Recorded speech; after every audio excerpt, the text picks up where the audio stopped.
entendemos Apocalipsis. Vi las almas de los que habían sido decapitados o degollados. ¿Sacrificados por qué? Porque son aquellos que entregaron su vida por Cristo. Al igual que Cristo se entregó a sí mismo, los seguidores de Cristo se entregan a sí mismos en sus vidas. Renuncian a todo. Como diría Pablo, con Cristo estoy juntamente crucificado. Y ya no vivo yo, mas vive Cristo en mí. Ahora, eso es lo que a veces no podemos captar porque no entendemos lo básico, que es la cuestión del santuario. Y como esto hay muchísimas otras cosas más. Ahora, vamos a entrar a un aspecto de lo que es el significado del tabernáculo, en primer lugar. La palabra tabernáculo viene de una palabra en hebreo que se llama Mishkan. Esta significa tabernáculo. Esta palabra tiene muchos significados. Morada, habitación, pero no lo vamos a entender muy bien si pensamos de manera occidental como estamos acostumbrados nosotros. Pensamos en nuestra casa, tal vez. Pero si ustedes piensan en el aspecto oriental, para un oriental la casa era algo muy especial. Y todavía era mucho más especial si llegaba una visita. Si ustedes leen los pasajes bíblicos que hablan de hospitalidad, son muy importantes. La gente era muy hospitalaria y le daba todo un significado ritual a ese aspecto. Si llegaba una visita, la persona que le recibía le preparaba de comer, le lavaba los pies, la atendía muy bien. Si era extranjero, todavía más. Entonces ahora metan ese concepto a esto, Mishkan. Dios le dice a Moisés, hagan ustedes una morada, una habitación, porque yo quiero habitar en medio de ustedes. Entonces ahí empieza ese concepto. El hombre tiene su habitación en esta tierra, pero ¿en qué condición está? El hombre sabe que por sí mismo no se puede acercar a Dios, pero Dios le dice, yo voy a acercarme a ti, en tu casa, yo voy a verte a tu casa. ¿Cómo me vas a recibir? Y ahí entra el concepto de hospitalidad. ¿Cómo tenía que recibir el hombre a ese Dios que iba a venir a morar con él? Pero también véanlo en el otro sentido. Dios dice, van a hacerme una casa aquí en la tierra, yo voy a tener mi casa y ustedes van a venir a visitarme. Ahora Dios dice, yo les voy a dar hospitalidad a ustedes.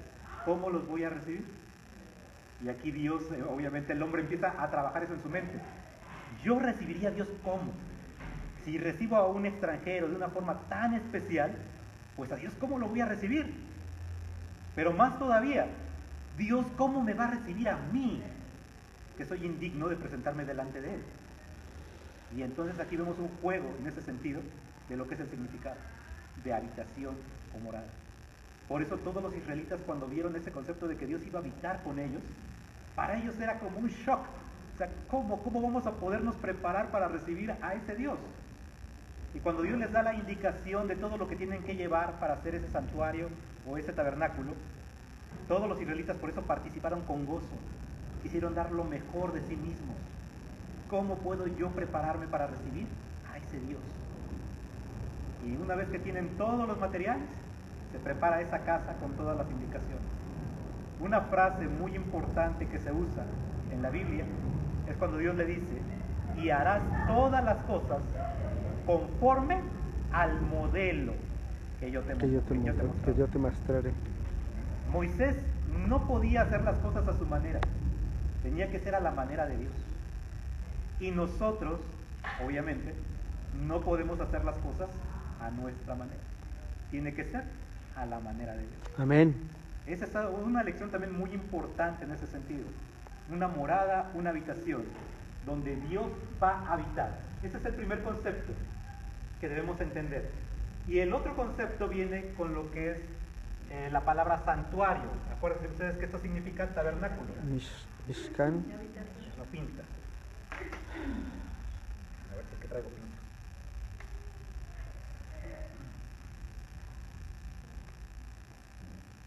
Mishkan significa tabernáculo. Y tabernáculo es una morada. O casa. Una habitación. Una casa. Pero noten ustedes que también los israelitas, cuando reciben todas estas instrucciones, ¿En dónde se encontraba? En el desierto. En el desierto. En el desierto. Y nuevamente nosotros, si pensamos en este concepto, pensamos inmediatamente en una casa pues, de materiales muy permanentes. Pero en ese concepto eran tiendas. Móviles. Por eso también tabernáculo significa tienda. La tienda donde habitaba, en este caso Dios.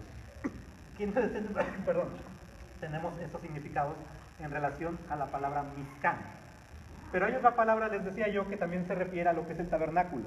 Y es santuario, también le llama la Biblia santuario. Y esta palabra proviene del hebreo Mikdash.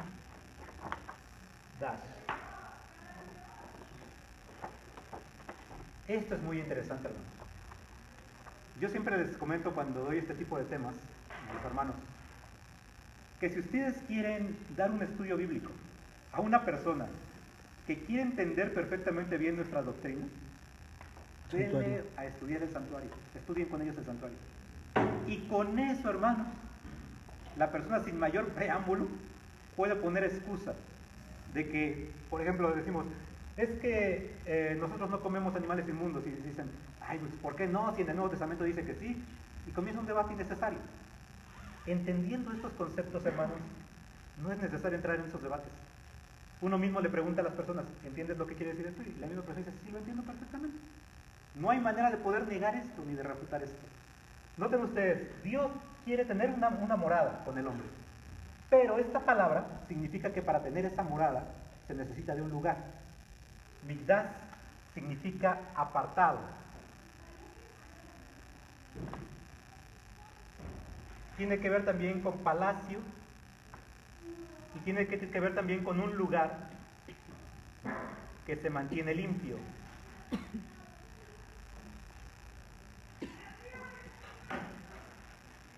En pocas palabras, aquí es donde proviene lo que conocemos como santo.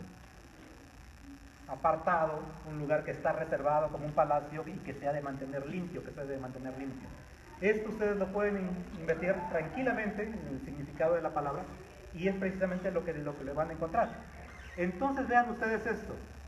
Dios quiere habitar con el hombre, pero para habitar con el hombre, Él requiere ¿de qué? De un lugar que sea apartado, dedicado solamente para Él. Un lugar que va a ser una casa, un palacio, pero también ¿qué? ¿Se debe de qué? Mantener limpio. De mantener limpio. Santo, apartado. Aquí hay algo muy interesante, hermanos. ¿Saben ustedes en qué lugares se debía de levantar el santuario o el tabernáculo? De acuerdo a lo que la Biblia nos dice. ¿Alguien ha leído alguna vez esa parte? ¿Cómo seleccionaban el lugar donde debían de levantar el tabernáculo? ¿Nadie ha leído eso?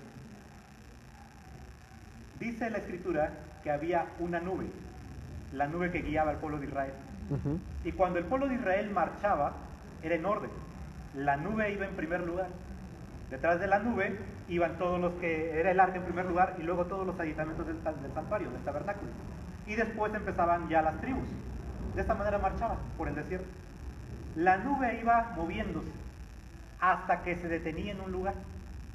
Y cuando se detenía en ese lugar, ahí sabía el pueblo que debían levantar el campamento y construir el santuario. Pero ¿por qué escogía Dios ese lugar? ¿Alguien puede decir? ¿Por qué creen, por qué se imaginan que Dios escogía un lugar en particular? Bueno, porque de acuerdo a cómo acampaban las tribus, el santuario quedaba en el centro. Entonces el lugar estaba adecuado para que pudieran, para que tuviera espacio para todo el campamento, pues era una forma muy sabia. Pues. Muy bien, podemos razonarlo de esa manera, de que Dios pensaba en esos aspectos de que obviamente necesitaban un lugar espacioso. Pero ¿por qué no 5 metros más adelante? O 5 metros más atrás, o 2 metros. ¿Por qué en ese preciso lugar? Y es muy sencillo, hermanos. Dios es soberano. Dios elige y Dios decide lo que quiere hacer y nadie puede cuestionarlo en ese sentido. Pero hay un detalle muy interesante, siempre muy importante. Esa nube se detenía sobre ese lugar. Y antes de que esa nube se detuviera en ese preciso lugar, antes de que sucediera eso, cualquier persona podía atravesar por ahí, cualquier animal podía caminar por ahí. No había problema. Cualquier basurero podía ver ahí, no había ningún problema. Pero ¿qué pasaba cuando la nube se detenía en un lugar en particular? Ya no podían pasar. Era ¿Qué sucedía con ese lugar? se santificaba. Noten bien este concepto, hermano. La nube se detenía sobre una parte, un punto en particular, sobre el polvo de la tierra.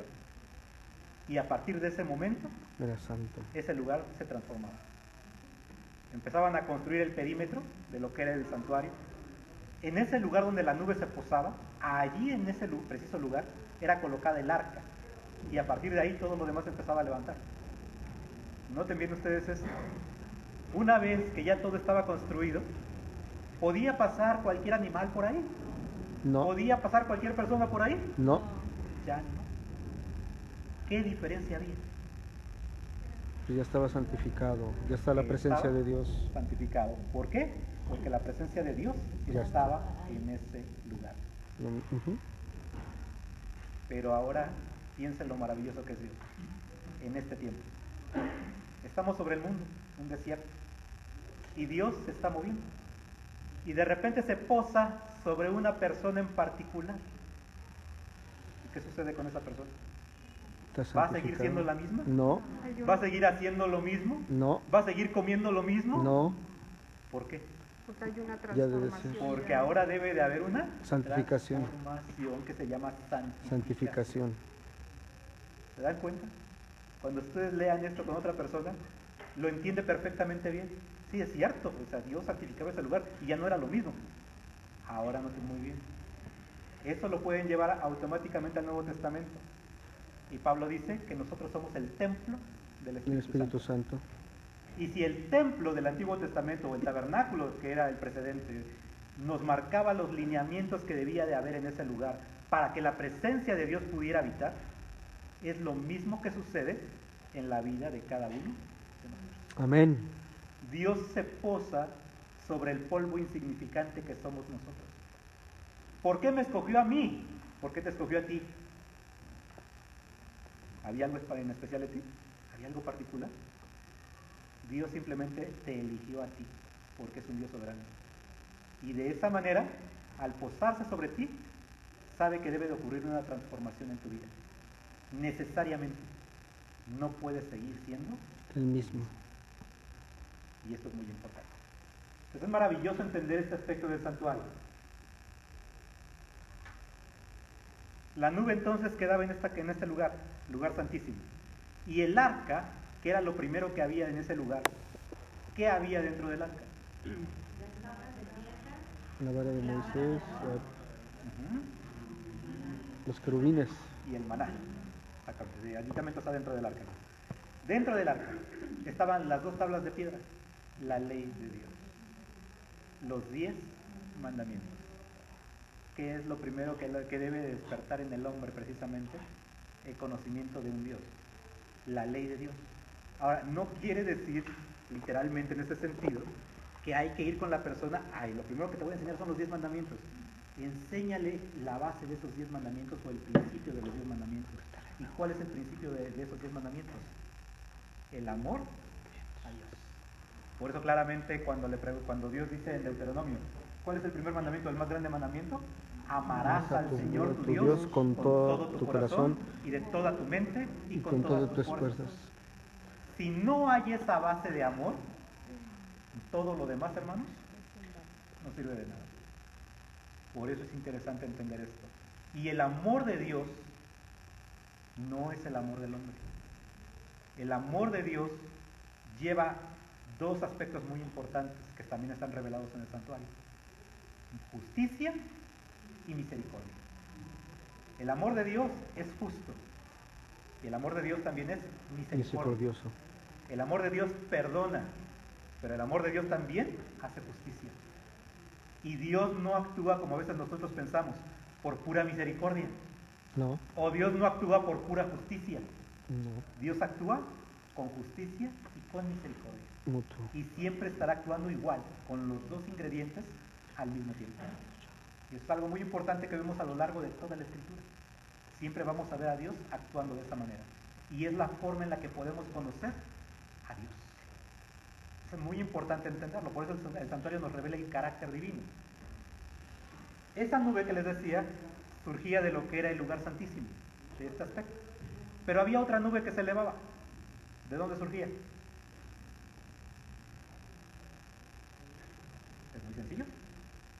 ¿Dónde más podía surgir una nube? En el altar. En el altar. Siempre estaba encendido, hacían sacrificios constantemente, y entonces aquí se elevaba otra nube. Noten muy bien, aquí están representados precisamente los dos aspectos: justicia, misericordia. Misericordia, justicia. Y esos dos aspectos están en el mismo lugar. No hay santuario si no hay tabernáculo. Y no hay tabernáculo si no hay santuario. Por eso es muy importante entender eso. Otro aspecto muy importante también tiene que ver con nuestra iglesia. Ya lo vimos también en un aspecto personal. Llévenlo esto en primer lugar a su persona. Dios me escogió a mí. Dios quiere transformar mi vida. Dios quiere hacer de mí un santuario para que Él pueda habitar en mí. Yo no sé si ustedes han encontrado con personas que dicen: Dios habita en mí. Sí, Dios mora conmigo. Y su vida es totalmente opuesta a lo que debería de ser una persona que realmente cuente con la presencia de Dios. Y yo no sé si usted se ha preguntado si Dios mora en su vida. Porque a veces nosotros somos muy fáciles de decir: Dios mora con todos. No es cierto. Recuerden ustedes que el santuario tenía ciertos requisitos. Decía la Escritura que nada inmundo podía entrar en este lugar. No. Nada inmundo. Pero no solamente se refiere al aspecto alimenticio, no se refiere a otras sustancias, productos y aún pensamientos y aún cosas que podemos estar haciendo continuamente. Si mi vida tiene inmundicia, ¿podrá Dios habitar ahí? No, aunque Ustedes lo pueden ver tranquilamente en el Antiguo Testamento. ¿Qué pasaba cuando el pueblo de Israel apostataba y empezaba a descuidar el santuario o el templo? Empezaban a meter ídolos, empezaban a hacer otro tipo de sacrificios extraños. ¿Y qué sucedía con la presencia de Dios? ¿Estaba ahí? No. Entonces ahí nosotros debemos de ser muy conscientes en ese aspecto. En tu vida, en este día, en este tiempo, en este momento, ¿estás haciendo todas las cosas de acuerdo al modelo que Dios nos ha dejado? ¿O estamos desviando nuestra vida de ese modelo? ¿Qué hay en mi vida? ¿Cómo estoy yo en realidad? ¿Soy verdaderamente un templo de Dios donde Dios puede morar? ¿O no soy un templo de Dios? ¿O mi templo de Dios está descuidado en este momento? ¿Cómo creen que nos encontramos? Ahora también se aplica en el aspecto familiar. Dios mora en tu casa. Dios mora con tu familia. La forma de poder entenderlo es si vemos que las cosas del santuario o el significado que hay en el santuario está presente en nuestra familia. Y si está presente, ténganlo por seguro que habrá armonía y Dios habitará allí. Pero ¿qué pasa si empezamos a descuidar mucho los aspectos familiares? Y empezamos nuevamente a meter inmundicias, a meter otro tipo de adoración que no corresponde a lo que en el santuario se hacía. Entonces, ¿qué sucede? Comenzamos a perder de vista ese aspecto. Y en mi familia no habrá armonía. En mi familia no estará la presencia de Dios. Pero ahora vayámoslo un poco más exponencial al aspecto de nuestra iglesia, de manera local. ¿La presencia de Dios habita con nosotros? Para poder saberlo, tenemos que ver si estamos haciendo las cosas de acuerdo al modelo que Dios o nos si dio. no las estamos haciendo. Claro. Porque muchas iglesias podemos estar vendadas prácticamente de ojos, pensando que sí estamos haciendo las cosas bien, pero no lo estamos haciendo de acuerdo al modelo. Por eso el modelo, lo que es el santuario, es precisamente la base más importante para el creyente, para entender si estamos haciendo las cosas como Dios manda. De esa manera nosotros podemos saber en qué dirección caminamos. Como nos decía nuestra hermana, que es un mapa de la salvación. Exactamente, es un mapa de la salvación y es un mapa para que vayas a encontrarte con Dios. Muchos hacemos muchas alegorías para decir cómo podemos llegar a conocer a Dios o cómo podemos llegar a la presencia de Dios. Y tenemos muchas ideas equivocadas en nuestra mente, cuando Dios nos ha dejado un mapa perfecto de cómo poder llegar a la presencia de Dios. Para poder llegar a su presencia tienes que pasar desde la puerta, por el altar, por la fuente de bronce, por el lugar santo y finalmente llegar El lugar santísimo. al lugar santísimo. Pero si no lo estamos haciendo así, entonces ¿qué está sucediendo? ¿Podemos estar seguros que llegaremos a la presencia de Dios? Todos nosotros, quiero pensar, hemos atravesado la puerta, por eso estamos aquí. Diría Jesús: yo soy la puerta. Por ahí atravesamos. Inmediatamente después de atravesar la puerta, lo primero que nos encontramos es el altar. Sacrificio. Ese altar de bronce donde se hacían los sacrificios. Lo primero que yo debo de aceptar en mi vida es el sacrificio de Cristo, que murió por mí. Eso se manifiesta a través del arrepentimiento y la aceptación de ese Salvador. Y una vez que yo ya tengo esto, una vez que yo ya he aceptado a Cristo como mi Salvador, una vez que yo ya me he arrepentido completamente de mis faltas, de mis pecados, entonces ¿qué sucede? Debo de seguir el siguiente paso en el camino: bautizarme. La purificación a través de las aguas. Esas aguas que obviamente representan es precisamente purificación, donde el cristiano prácticamente demuestra de manera pública su aceptación a Cristo Jesús. Y una vez que hemos pasado por esto, entonces ¿dónde deberíamos de estar, hermanos? En el lugar santo. Y es aquí donde todos nos olvidamos. Por eso muchos hermanos que llegan y se bautizan, luego tal vez se pregunten, ¿y qué sigue después? ¿Y qué tengo que hacer? Y nosotros ya no sabemos qué explicarle. Pues ya te bautizaste, ya estás aquí adentro, ya aprende nada más lo poco que puedas aprender. Aquí hay obviamente una indicación muy clara de lo que tenemos que hacer después del bautismo. Una vida de estudio bíblico, una vida donde el Espíritu Santo va a empezar a transformarnos completamente, una vida de oración, y estos ingredientes deben de estar presentes en nuestra vida diariamente. Eso sería lo ideal. Si nosotros hemos descuidado este aspecto, entonces por eso vemos tanta deserción a veces en la iglesia. No le encontramos sentido a la vida espiritual. Esta es otra aplicación que yo también les doy. Fuera del santuario, si tú estás aquí en el atrio, estás afuera, fuera del atrio, tú lo único que vas a ver van a ser pieles que cubren el tabernáculo. No va a parecer muy atractivo a tu vista, en realidad. Porque lo verdaderamente atractivo está ¿dónde? Adentro. Adentro. Estos muebles eran de bronce. Un metal que ciertamente en aquel tiempo tal vez era un poco valioso, pero no tanto como la plata, el oro. Pero adentro vemos que las paredes están forradas de oro. Vemos que los muebles están también forrados de oro. Vemos que el arca es de oro, bueno, lo que es el propiciatorio. Y aquí nos damos cuenta que abundan esos materiales bellísimos. Si nosotros tuviésemos la oportunidad, hermanos, de haber conocido, de conocer un lugar semejante en la tierra, les quedaría tan fascinado lo cómo está hecho, que difícilmente quisiéramos salir de ese lugar. Pero ¿qué sucede? A veces nuestra vida cristiana no parece tan entusiasmada en aprender este tipo de cosas. Parece que la vida cristiana en realidad tiene más de aburrido que de atractivo. Y la cuestión es que no estamos viéndolo desde adentro. Todavía estamos contemplando por aquí afuera, o inclusive tal vez desde afuera. Por eso la gente no le encuentra el atractivo. Esto solamente va a suceder en tu vida cuando estés dentro. Por eso ahí entendemos lo que decía el salmista: mejor me es un día dentro de tus atrios que mil fuera de ellos. Porque este David entendía muy bien lo que es el estar en la presencia de Dios. Y él, al ver todas estas cosas, podía entender y aprender mucho con relación a Dios. Y el estar cerca de Dios, conocer a Dios y tenerlo como un amigo cercano, cambia mucho la vida de las personas. No verlo como un Dios que juzga o como un Dios severo que está dispuesto a castigarnos en el primer error que cometemos. Eso es lo que Satanás busca que veamos a veces en Dios. Debemos de encontrarle ese sentido a Dios. ¿Quién es Dios en realidad? Pero solamente lo vamos a lograr entrando simbólicamente a este lugar. El lugar santo. Muy bien, hermanos. Pequeña pausa. ¿Alguna pregunta hasta aquí con relación a lo que hemos comentado? ¿Seguro? Una pregunta, por favor. ¿A dónde empieza el santuario? ¿Qué Dios? ¿La Biblia? Jehová o el Cristo. ¿Dónde empieza el santuario? ¿De dónde empezó? El Génesis. Del Antiguo Testamento. Bueno, si lo vemos en el Antiguo Testamento, ya había un santuario desde el Edén. Sí. ¿Por qué?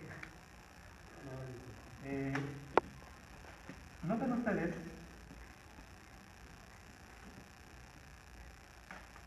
que vemos que el santuario tenía el lugar santísimo. Vamos a colocarlo aquí, un cuadrado, donde estaba el arca del pacto. La presencia de Dios se manifestaba en este lugar. Sí. Cuando el hombre fue creado, ¿qué fue lo primero que vio? A Cristo. La presencia de Dios mismo, ahí estaba con él. Y convivían perfectamente En el armonía. Edén. En el Edén, en Ahí el estaba huerto. presente una parte del santuario. Pero ¿qué sucedió cuando el hombre pecó? ¿Qué Sí. pasó en este lugar donde había tanta armonía? Tuvieron que ser desterrados. Hubo una separación. El hombre fue Desterrado. expulsado. ¿Y qué fueron colocados en la entrada del huerto? Dos querubines. Dos querubines. Si ustedes se dan cuenta, en la cortina que divide el lugar santo del Santísimo, había querubines bordados. Y ahí se dan cuenta del significado. El hombre ya no podía entrar a una comunión directa con Dios cara a cara. Ahora tenía que ser a base de oración, a base de la palabra de Dios, pero ya no era una comunión cara a cara. Y ahí comienza precisamente todo lo demás, hermano. Mientras usted se va alejando más del santuario, se va alejando más de Dios. Esto sería parte de otro tema, pero no creo que lo veamos prácticamente. Vean, por ejemplo, el caso de Caín. Caín, por ejemplo, la sierva del Señor nos comenta en el espíritu de profecía que lo que era Adán y Eva y sus hijos, Caín y Abel, iban a hacer los sacrificios, ¿saben ustedes en dónde? A la entrada del huerto del Edén, exactamente donde estaban los querubines. Ellos hacían sus sacrificios ahí. Pero dice también la Biblia que cuando Caín va a presentar su sacrificio junto con Abel, obviamente le causa mucho coraje ver que Dios aceptó la ofrenda de Abel y no la suya. ¿Y qué hizo Caín? Mató a Abel y después huye, y dice la Biblia que se va hacia el oriente, a la tierra de Nod. La puerta, hermanos, del santuario está hacia el oriente. Hacia el oriente. Y eso nos da a entender que Caín se iba alejando más y más de Dios, hasta la tierra de Nod. La tierra de Nod significa errante. Y es ahí donde vemos que Caín fue un errante nada más en el mundo, pero ya estaba completamente fuera de la presencia de Dios. Desde ahí entonces podemos ver que ya había cierta aplicación de lo que es el santuario, y eso sin contar el santuario celestial. Entonces, ¿de cuándo empezó el santuario, hermanos? Eso tiene que ver muchísimo más de lo que nosotros nos imaginamos. Principio de la creación. En tiempo atrás. Y más aún allá en el cielo. Ya hay un santuario ya, desde antes. Ahora veamos un poco sobre lo que es el atrio. La entrada. Y ya vimos que esto era como un cerco. Acá afuera todo podía ser tal vez inmundo si ustedes quieren. O común, vamos a llamarlo. Pero dentro todo era santo. Salud. Esa era la diferencia entre estar dentro y estar fuera. Pero hay un detalle también interesante. Les decía yo que el concepto de habitación, de morada. Aquí estaba la casa de Dios, el tabernáculo, donde Dios habitaba. Si el hombre quería ver o quería ir a visitar, por así decirlo, entre comillas, a Dios, ir a su casa, ¿qué tenía que hacer? Había un problema. Santificarse. Dios es santo y el hombre Inmundo. pecador. Dirían, ¿cómo puedo yo, siendo inmundo y pecador, ir a la casa de Dios? Y eso lo solucionaba Sí. el altar de bronce. El hombre llegaba con su ofrenda, exponía sus pecados, o ponía más bien las manos sobre la cabeza de la ofrenda, confesaba sus pecados, sacrificaba al animal y el animal era colocado en lo que era el altar hasta ser consumido. En lugar de él. El hombre podía entrar entonces.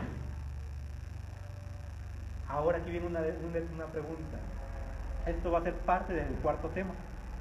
Eso se los digo ahorita para que no se pierdan el cuarto tema y vengan a celebrar. El hombre cuando ya confesaba su pecado, el pecado del hombre, ¿qué sucedía con ese pecado? Quedaba limpio. El hombre llegaba con una mancha, por así decirlo, vamos a llegar, una mancha de pecado. Entraba a este lugar, Limpio. confesaba su pecado, ¿y cómo se iba? Limpio. Pero ¿qué pasaba con ese pecado? al sacrificio. Era transferido. Para poder ver a Dios, como que hay cierta cuestión interesante. Dios puede venir con nosotros a nuestra habitación, a nuestra casa y santificarnos. Pero yo, como voy a ir a Dios, en este caso lo iría a contaminar, en cierta forma. El pecado se quedaba aquí, pero también se tomaba un poco de la sangre de ese sacrificio y se llevaba ¿a dónde? Al lugar santo.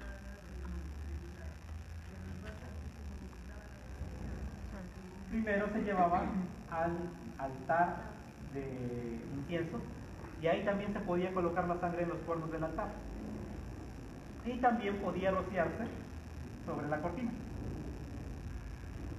Noten bien algo muy interesante. Lo que es la palabra expiar el pecado. Expiar significa cubrir. El hombre llevaba su pecado. El pecado se quedaba aquí. Pero aquí ustedes se dan cuenta, no hay ninguna cubierta. No. Pero el pecado era también llevado dentro. Y aquí entonces estaba cubierto por todo lo que había aquí. Prácticamente eran las cortinas que cubrían el tabernáculo. Y el pecado estaba cubierto. Por eso se llamaba expiación. ¿Qué pasaba con esos pecados? Es algo que vamos a ver precisamente en el cuarto tema.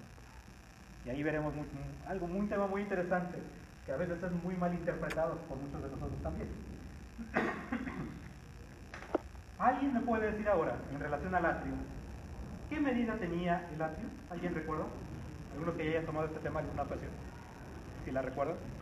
Hermano Nemo, usted sí sabe, ¿verdad? Ya no se acuerda. Miren, la Biblia nos dice que de esta parte occidental había 50 codos, es lo que medía esta parte. La parte de que va hacia el occidente medía también 50 codos. Los laterales. La parte que va hacia el norte, toda esta parte, ¿cuánto? 100 codos. El doble. Y el sur, Pues igual, ¿no? 100 codos. ¿Cuánto es el total del perímetro?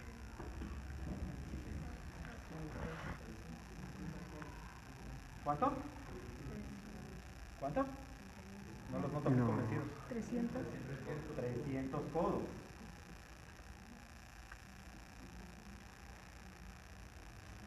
Ese es el total. Para los que no han escuchado ningún tema de este tipo, 300 tiene un número es un número muy simbólico en la escritura. Ustedes se van a encontrar con este número en varias ocasiones y en varios eventos. ¿Alguien puede decirme un evento relacionado a 300? Los 300 de Gedeón. El que mayor conocemos, los 300 de Gedeón. ¿Y quiénes eran los 300 de Gedeón? ¿Los más cobardes? Los más. Los mejores. Los valientes. Los valientes. Los de únicos que quedaron. ¿Se dan cuenta? Primer simbolismo en ese aspecto.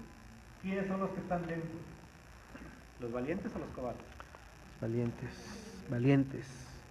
Dígalo con ganas de que Valientes. Valientes, yo soy valiente. Estamos aquí. Somos valientes, sí. También tiene que ver con otros aspectos. ¿Qué otro número podemos encontrar en la Biblia que nos hable de 300? ¿Me recuerdo? 300. Hay un hombre que caminó con Dios. Enoch, ¿Cuánto no. tiempo caminó con Dios? 300. 365 años, exactamente. Número también que tiene que ver con todos los que llegan aquí adentro. Para poder estar dentro es porque empiezas un camino con Dios, un andar con Dios. Muy importante 365 también años. estar caminando con Dios todos los días cuando estás dentro del atrio. El atrio también tenía una característica, estaba rodeado de un material que era lino. Esto está muy fácil. ¿Qué representa el lino en la Biblia? Apocalipsis. La sangre. ¿No? ¿El lino de qué color era? Blanco. Blanco. La pureza. Y entonces, ¿qué representa el blanco? Pureza. Pureza. Pero Apocalipsis nos dice que representan las acciones justas. Justas. De los De los santos. Una persona que esté dentro de este lugar, ¿cómo se debe de comportar o cómo deben de ser sus acciones? santas, justas. Y nos damos cuenta también si estamos cumpliendo con eso en nuestra vida cuando decimos que Dios mora en nosotros. Esta parte era la que se veía completamente fuera de en cualquier parte del campamento que estuviera a nivel de suelo, podía verse inmediatamente lo que era el atrio, el blanco. Lo primero que la gente puede ver en nosotros son nuestros actos. ¿Y qué tipo de actos son los que estamos reflejando en nuestra vida? Ahí es muy importante entender ese aspecto. Rápidamente, otro concepto que tenemos es la puerta. La puerta no era una puerta común, una puerta que hoy en día puede medir ¿cuánto? 80 centímetros, 90 centímetros. ¿Saben cuánto medía la puerta de la entrada? Como 40, ¿no? Había 15 codos aquí, 15 codos acá. 30, ¿Y cuántos quedaban? 20. 20 codos. Cada codo aproximadamente mide 45 centímetros. ¿Cuánto daría en total? 45 centímetros por 20. Aproximadamente 9 metros. Una puerta amplia, una puerta grande. ¿Qué nos quiere decir eso? Que la salvación, ¿cómo es? Grande. Amplio. Es amplia. Pero hay un detalle que no sé si ustedes recuerdan que Jesús dijo en una ocasión. La puerta era Angosta. estrecha. Ah, caray. Entonces, ¿por qué es grande, pero a la vez estrecha? ¿Qué dijo Jesús en ese concepto cuando hablaba de eso? Y estrecha es la puerta que lleva A la salvación. a la vida o a la salvación. Y pocos son los que la hallan. Hay un detalle muy interesante en esto, hermano. Nos olvidamos que son 3 entradas. Esta es la entrada principal y es muy amplia. También dice Jesús, espacioso es el camino que lleva a la perdición. Noten muy bien este concepto. Aquí en esta parte había 5 columnas. 1, 2, 3, 4, 5. 5 columnas había en esta parte. Aquí la entrada era muy amplia. Cualquiera podía entrar sin ninguna dificultad. Pero ya los sacerdotes que estaban ministrando en este lugar se encontraban con que la puerta, obviamente aquí, que se veía también un poco grande, pero estaba limitada por estas columnas que estaban en la entrada, hacían que la entrada pareciera un poquito más estrecha. Entonces ya no era tan fácil entrar por aquí. Pero cuando llegaban a este lugar, que solamente el sumo sacerdote entraba, había 4 columnas, pero eran columnas grandes. Y que nos encontramos que la entrada era muchísimo muy más angosta. pequeña. Por eso decía, angosto es el camino para llegar a la vida eterna, pocos son los que la hallan. Pero cuando dice espacioso es el camino que lleva a la perdición, lo está viendo en sentido inverso. La puerta es muy grande si tú te quieres perder. Si quieres salir, la puerta es muy amplia. Pero si quieres llegar a la vida eterna, la puerta es grande, pero se va haciendo más pequeña. ¿Por qué? Porque no todos pueden llegar aquí. Y ya lo vivimos muchas veces. Muchos en la vida cristiana, hermanos, y aquí ustedes pueden entender este aspecto de la gente que llega a la iglesia, o de los que llegamos a la iglesia, inclusive tal vez en nuestra vida. Es muy fácil llegar y decir, yo creo en Cristo, le entregué mi vida y me voy a bautizar, me quiero bautizar. Se bautiza. Y luego también es muy fácil decir, pues me quiero bautizar, ya tomé la decisión de aceptar a Cristo y me quiero bautizar. Se puede bautizar. Pero cuando empieza a ver que hay cosas que cumplir, Ya no, ahí empieza como que un poco de dificultad. ya Es no que a mí me... no me habían dicho que era tan difícil. No, es que tal vez no lo entendimos desde el principio. Hay varias cosas que hay que hacer. Y aún a nosotros mismos a veces se nos dificulta. Sí, Imagínense una persona que no tenga ese concepto de que entregó su vida a Cristo para que obviamente Cristo pudiera perdonarle, para que obviamente él pudiera ser capacitado por el Espíritu Santo para cumplir esto. Mucha gente piensa que lo tiene que hacer por méritos propios y por eso se desaniman. claro. ¿Qué sucede entonces? Dicen, yo no puedo estar aquí, y se empiezan Va a ir. a ir. Ahora, muchos también nos quedamos aquí nada más. Nuestra vida espiritual, que puede estar aquí en la iglesia 5, 10, 15, 20, 30 años, se queda en el atrio. Yo me bauticé, uy, hermano, cuando era un niño aquí en la iglesia. Soy de cuna evangélica. Y cuando le preguntamos alguna doctrina en particular que ya debería de saber para el tiempo que ha estado en la iglesia, No se lo sabe. es que no la sabía. Es que no tengo crecimiento espiritual, es que frutos espirituales tampoco muestro en mi vida. ¿Por qué? Porque siempre están aquí. Creyó que solamente aceptando a Cristo, bautizándose, Es más ya no que había suficiente. necesidad de nada más en su vida. ¿Y qué sucede? Que nos olvidamos que la vida tiene que ver con santificación. Es crecimiento espiritual, hermano. Y esto es lo que nosotros debemos estar cada día tratando de que el Espíritu Santo trabaje en nuestra vida. ¿Cómo he estado creciendo? ¿Qué tanto ha cambiado mi vida desde que yo conocí a Cristo hasta este momento? Y es cierto, algunos tenemos un carácter muy feo, hermano, lo digo por mí. Pero estamos trabajando, imagínense, si algunos lo perciben así, imagínense cómo era antes. No, si yo les contara, hermano.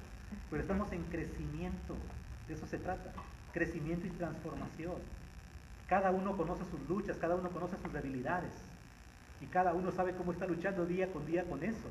Pero debe de haber crecimiento. De nada sirve estarnos lamentando de que, ay, mi debilidad, mi debilidad. ¿Cuántos años llevas en la iglesia? 50, pero mi debilidad, pues no hay crecimiento. Debe de haber crecimiento. Eso es lo que nos da la pauta para entender si la vida cristiana es saludable en nosotros. Eso es lo que la Biblia le llama madurez cristiana. Crecimiento. Debe de haber frutos. De nada sirve una vida de apariencia. Por eso, lo vimos en la mañana, y también no sé si la semana pasada en la lección, Dios aborrece una vida de apariencia. Eso es lo que más aborrece Dios. A medias. Una vida de apariencia. Jesús por eso maldijo a la higuera estéril. Una higuera de apariencia. Se veía muy bonita Muy por fuera, bonita. pero no tenía ¿qué? Frutos. Frutos. ¿Dónde están nuestros frutos? Si ustedes se quedan aquí fuera, se darán cuenta que aquí no hay frutos. ¿Dónde hay frutos? ¿Dónde me Adentro. pueden decir en qué mueble hay un frutos? En... En un mueble en particular había frutos. En el candelabro. En el candelabro había manzanas labradas. Nos habla de frutos espirituales. ¿Y esos frutos por qué estaban en el candelabro? ¿Qué significa el candelabro? Representa el aceite, que es el Espíritu Santo. Representa la luz de la palabra de Dios. Si el Espíritu Santo no está trabajando en nuestra vida, nunca tendremos frutos. Por eso es necesario que cada día estemos pidiéndole a Dios, Señor, que tu Santo Espíritu trabaje en mí y me transforme. Porque si mi vida está siendo la misma durante tantos años, tengo un problema de crecimiento espiritual. Y eso se traduce después en tibieza espiritual, Ujú. en conformismo espiritual. ¿Y qué nos lleva a hacer? Que la iglesia esté dormida. Solamente cuando decimos queremos un reavivamiento en la iglesia, queremos que la iglesia se revive, aquí está la solución. Pero no la queremos tomar muchas veces. Necesitamos estar en este lugar, hacer lo que se hace en este lugar para poder reflejarlo en nuestra vida espiritual. ¿Alguna pregunta hasta aquí, hermano? No. ¿Los que se están durmiendo alguna vez? El espíritu se está yendo. No lo dije por acá.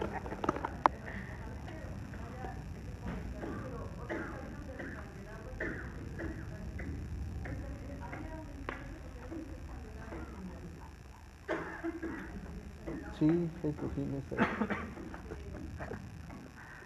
El candelabro es un portalámpara. Había 7 lámparas en el candelabro. Y en la Biblia en Apocalipsis lo dice ahí que está en medio de los candeleros, o de las 7 lámparas. Pues es una referencia clara precisamente a eso. El santuario. Si no ha habido un cambio en nuestra vida, si no hay una transformación, vamos a estar entre acá, entre lados. Cuando hay una transformación, pues ya entramos, ¿no? Ya estamos en otro Podemos nivel. estar aquí 15, 20 años y no se ve ningún cambio en nuestra vida, no hemos sido transformados todavía, Es correcto. no hemos permitido al Espíritu Salud. Salud hermosa. Así es. Otro aspecto también muy importante para que ustedes estén estudiando el santuario, hermanos, es la fortaleza espiritual que le da a las personas. Un versículo que siempre también muestro, pero que ahorita no tengo, es el de Josué. dice que el joven Josué estaba, cuando trabajaba con Moisés, ahí como su ayudante, estaba en el santuario.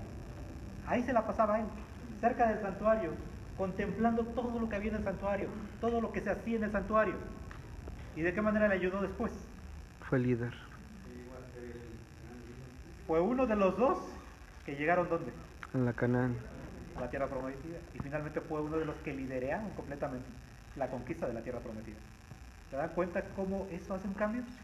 David, que pasaba también tanto tiempo dentro del santuario, también aprendía tantas cosas, y también en los salmos ustedes pueden ver tanto que hablaba con relación a su fortaleza, a sus debilidades también, pero te encontraba esa fortaleza en el santuario, porque ahí aprendía a conocer a Dios.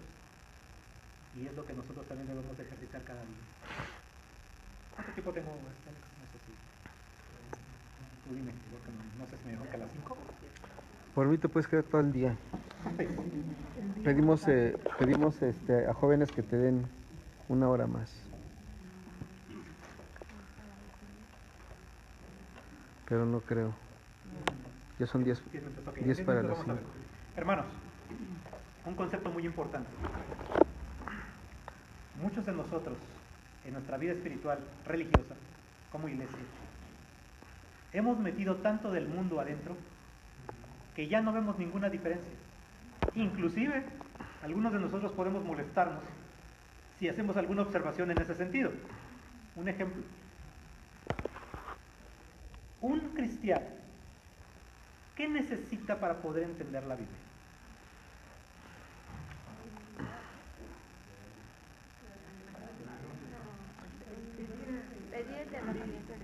Les voy a dar la otra cuestión, la que generalmente ocupamos. Un buen curso de capacitación para poder entender la Biblia. Vamos a traer a un buen instructor para que les ayude bien a entender toda la Biblia. Y de esa manera la iglesia va a entenderlo. Empezamos a mezclar ciertos conceptos que no están realmente en la Biblia. No. Otro aspecto muy importante es que decimos, para que la iglesia realmente sea lo que tiene que ser, necesitamos entender otros autores No. seculares, No. de sabiduría popular. No. ¿Por qué? Porque son muy buenos libros que la iglesia debería de entender. No. De liderazgo, de capacitación, de jóvenes. De psicología. Hay tantos libros buenos por allá afuera que podían enriquecer tanto la iglesia. No. Tenemos la mejor literatura. Lo único, hermanos, y eso siempre lo digo, estudiamos el santuario, lo único que había en este lugar para poder instruir a todo el pueblo, ¿qué era? ¿Saben el arca? La presencia de Dios. La ley de Dios. La ley de Dios. La ley de Dios se traduce en su palabra. Su palabra es lo único que el hombre necesitaría en teoría para poder triunfar aquí en la iglesia cristianamente hablando y secularmente hablando en el mundo también. Pero hoy en día ese concepto está muy menospreciado. Sí.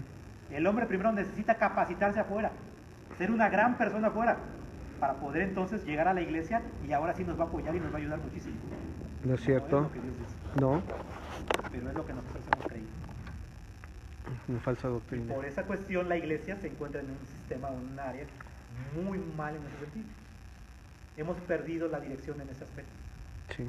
Lo único que puede ayudar a la iglesia a resurgir como tal es la ley de Dios, aplicada a la vida de cada uno de nosotros. Amén. Eso es lo que verdaderamente hará una transformación. Eso es lo que hará un cambio. Eso es lo que ahí veremos. ¿Por qué la iglesia no va y predica afuera? Porque no tenemos lo más importante en nuestra vida. ¿Qué voy a ir a predicarles? Si la ley de Dios no está en mi vida y en mi corazón, ¿de qué les voy a ir a predicar? Nada. Secularismo. Ahí es donde tenemos un problema también. Por eso es importante volver a este aspecto y este estudio. Por eso es tan importante la cuestión del santuario. Porque si entendemos bien esto y lo aplicamos a nuestra vida, vamos a ser cristianos verdaderamente conforme a la voluntad de Dios. Y eso es lo que Dios quiere. Un pequeño grupo, como el que tenemos ahorita, si cada uno de ustedes se propusiera en su corazón decir, yo quiero aplicar esto a mi vida y lo voy a tratar de hacer y le voy a pedir a Dios que cada día lo haga, hermanos, con esto es suficiente para Dios para hacer un gran cambio en esta iglesia. Amén. Pero el punto es, lleguemos a este lugar, hermanos, al lugar santo. Demos el Dejémonos paso. de quedar en este lugar en el atrio. Ya no es tiempo de estar ahí. Pasemos y descubramos lo que hay en este lugar. Descubramos las verdaderas riquezas de la Biblia, de la Escritura. Maravíllese con todo lo que pueda aprender de la palabra de Dios. Y eso va a reavivar su corazón para que pueda compartirlo A con las otros. personas que lo necesitan. Es En- lo único que podemos hacer. En la como misma iglesia. iglesia incluso. Entonces, mis queridos hermanos, yo espero que esta primera clase nos sirva como una gran introducción para los próximos temas que vamos a ver, que van a profundizar más con relación a lo que había en este lugar. Vamos a estudiar la semana que viene los muebles y la estructura. ¿Qué representa la estructura? A veces los muebles no es tan complicado, a veces no es necesario tan profundizar tanto, pero lo que es la estructura, es interesante ver las medidas, las tablas, por qué tanto número de tablas, varas, y qué significa eso, como iglesia, como persona, como familia, qué aplicación podríamos darle, hermano. Y los materiales, que también tienen un significado muy importante. Todo esto, mis queridos hermanos, lo vamos a ver la siguiente clase, la próxima semana. Los esperamos a las 3:45 y su maqueta, hermanos, no se les voy a olvidar. ¿Quién faltó de maqueta? Los últimos que llegaron. ¿Ya nos sobraron, hermanita? Aquí hay. Hay Nada dos, más quedan justamente dos. dos. Ahí, pásaselas allá atrás, hermano, por favor. Si Por puede favor, hermano. pasarlas allá atrás. Sí, la próxima semana, como les decía a los que no llegaron temprano, me van a traer lo que es la base y van a traer el atrio y los muebles pegados en el lugar que corresponde. ¿Ok? Nada más eso. La base, el atrio y los muebles. Es lo único que vamos a necesitar para el próximo sábado. Es lo que vamos a estudiar. ¿Alguna duda? ¿Alguna pregunta con relación a esto? ¿No? Les digo que no está tan difícil armarlo, es muy muy sencillo. Si tiene usted a algún adolescente en casa, póngalo a recortar y a doblar porque le va a servir bastante también, créanme. Y si no es paciente con las manualidades. Nuevamente, hermanos, ya que está aquí presente mi hermano Dionisio, le queremos agradecer. Hermano Dionisio, muchas gracias porque nos imprimió estos modelos Maquetas. a color y en opalina. Yo pensaba hacerlo en blanco y negro y por eso no se ve tan bien, pero qué bueno que ustedes lo tuvieron a color. Gracias a nuestro hermano, muchas gracias, hermano. Gracias. Dios le bendiga. Gracias, Dionidi. Entonces, hermanos, nada más los esperamos para el próximo.